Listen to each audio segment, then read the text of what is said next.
Time now for NetCheck on BON News. The US government said on Thursday that China did not manipulate its currency against the dollar during the first half of 2009. It's news that's gone down well here in China, which has long faced accusations of keeping the renminbi at an artificially low level. And it's prompted the familiar debate to resurface online. Our researcher Emma Wang has been looking into this, and we can join her in the newsroom now. Emma, what's the online take on this currency manipulation issue? Many people think the U.S. shouldn't be putting too much pressure on China. Some people say that if the renminbi depreciates, that's good for the U.S. Conversely, they argue that if the yuan gets stronger, the cost of living in the U.S. rises as a result. Others say it's Washington that is manipulating the currency, and they say we shouldn't pay attention to what the U.S. is saying anyway. Are there any other views on this topic, Emma?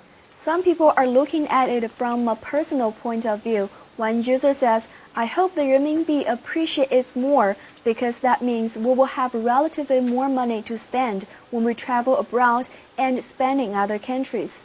Another person says that although the yuan has appreciated, it has devalued for domestic consumption. Well, Tom, as you mentioned in the headlines at the start of the show, the US saying that China is inflexible when it comes to its currency, but the fact that it didn't mention, it said that none of its major trading partners, obviously including China, have manipulated its currency in the first part of the year, seized on here in China as big news, because there have been accusations and several non-government people in the US would continue to level those accusations. Some people saying it was a missed opportunity in this report for the US to put that view across again.